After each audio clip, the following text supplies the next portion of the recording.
des mythes dont je parlais. Et c'est ainsi que, de proche en proche, j'ai essayé d'articuler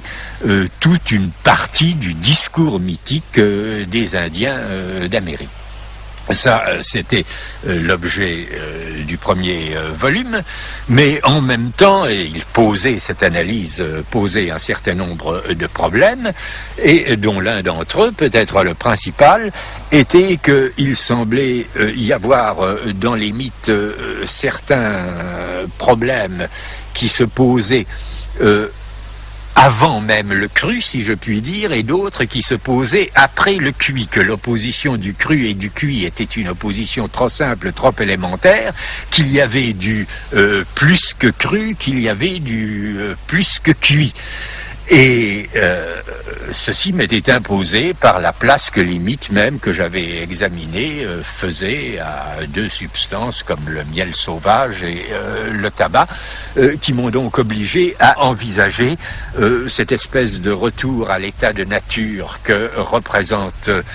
pour les Indiens sud-américains la collecte du miel sauvage pendant la saison sèche, la place particulière que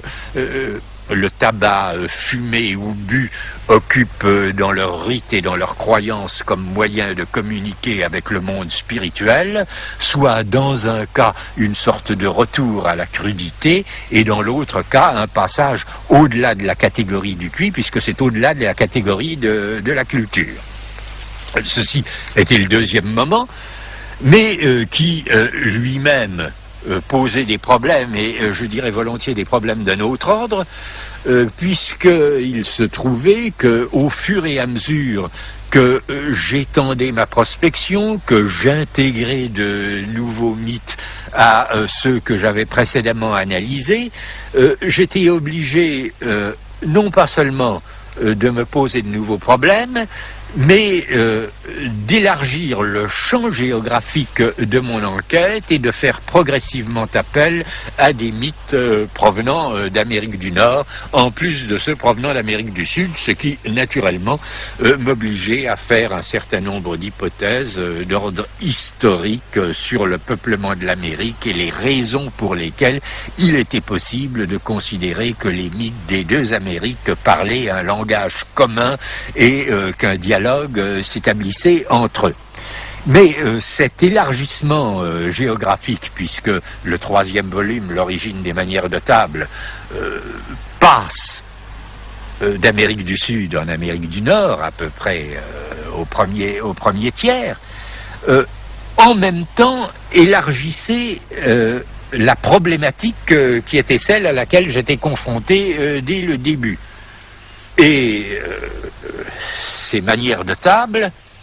qui sont un aspect de l'éducation générale,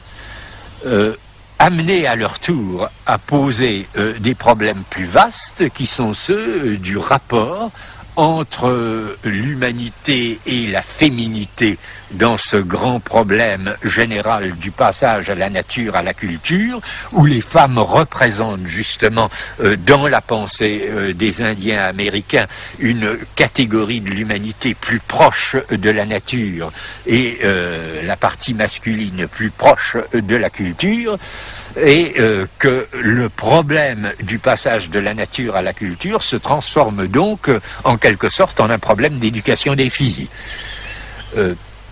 C'était donc à la fois un élargissement géographique et un élargissement systématique, et bien entendu il me restait une dernière étape à parcourir, c'est après m'être considérablement éloigné de mon point de départ, en m'en éloignant encore davantage, constater que j'étais revenu à celui dont j'étais parti, car dans les versions nord-américaines, la conquête du feu, au lieu d'être le résultat d'une petite rencontre entre un enfant perdu et une bête sauvage des bois qui en était le propriétaire, devient l'enjeu d'une guerre cosmique entre les habitants de la Terre et les habitants du ciel. Et par là même, je pouvais démontrer que ça n'était pas à tort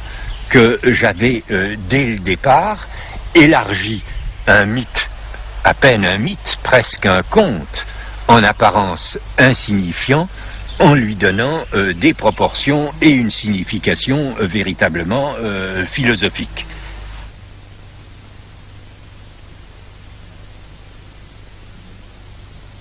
Au départ, il m'avait semblé, ou du moins je n'avais prétendu qu'un rôle méthodologique, ça me suffisait. Mais au fur et à mesure que je progressais dans l'analyse, j'ai eu le sentiment de plus en plus aigu qu'il y avait une raison profonde pour, d'ailleurs, une cause qui m'apparaissait tout de suite, à savoir que ce n'était pas n'importe quelle forme musicale qui pouvait aider à interpréter les mythes, et probablement pas les formes musicales exotiques qui peuvent être celles des peuples mêmes qui racontent les mythes en question ou de peuples voisins, mais que c'était les formes musicales qui étaient apparues dans notre propre civilisation à une époque déterminée, vers le XVIe, XVIIe siècle, et qui ont régné sur la musique jusqu'au XIXe ou jusqu'au début du XXe. Et alors pourquoi ? Et ce que j'ai essayé dans la conclusion, qui s'appelle finale d'ailleurs pour respecter la forme musicale qui préside à l'ensemble de l'ouvrage, ce que j'ai essayé de montrer, c'est que vraisemblablement, il s'est passé dans notre propre société, dans notre propre civilisation, un très grand phénomène en ce qui concerne les rapports du mythe et de la musique, c'est qu'au moment où le mythe a perdu sa mainmise sur la pensée de l'homme moderne, au moment où est apparue la forme romanesque, et ça on peut le situer autour du XVIIe siècle, eh bien à ce moment-là, la musique a assumé, sans s'en rendre compte, les formes de la mythologie expirante. Et que si, au départ, j'étais allé chercher dans la musique des formes qui devaient me permettre d'interpréter les constructions mythiques, la raison en était que la musique elle-même était allée les chercher dans les mythes au moment où les mythes avaient perdu leur valeur, leur fonction de civilisation. C'est donc pour des raisons tout à fait profondes et auxquelles je tiens beaucoup que j'ai utilisé cette comparaison qui a été plus qu'une comparaison, qui a été une sorte de fil conducteur d'un bout à l'autre de l'ouvrage.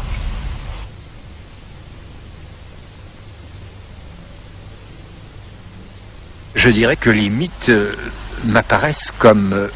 de très très beaux objets et qu'on ne se lasse pas de contempler, de manipuler et on ne se lasse pas non plus d'essayer de comprendre pourquoi on les trouve beaux. Et peut-être que si je me suis si longtemps attaché à l'étude des mythes, c'est avec l'espoir qu'en parvenant à démonter ces objets esthétiquement admirables, on pourrait contribuer d'une certaine manière à comprendre ce que c'est que le sentiment du beau et pourquoi nous avons l'impression, enfin, qu'un tableau, qu'un poème, qu'un paysage est beau.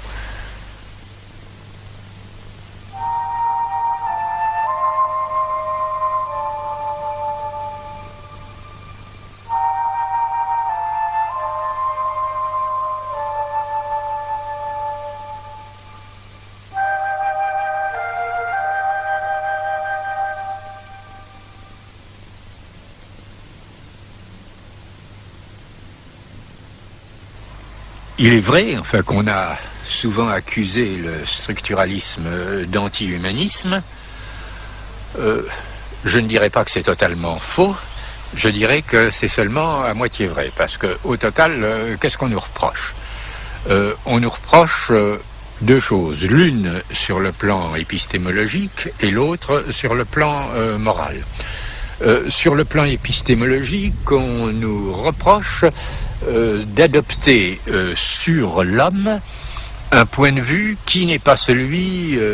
du philosophe, et celui du philosophe, je dirais, pratiquant l'introspection sur lui-même, c'est-à-dire de chercher à adopter un autre point de vue que celui du sujet. Je considère qu'il est parfaitement légitime que dans quelque recherche que ce soit, on choisisse le point de vue qu'on estime être le plus efficace pour les résultats de sa recherche. Et si vous allez prélever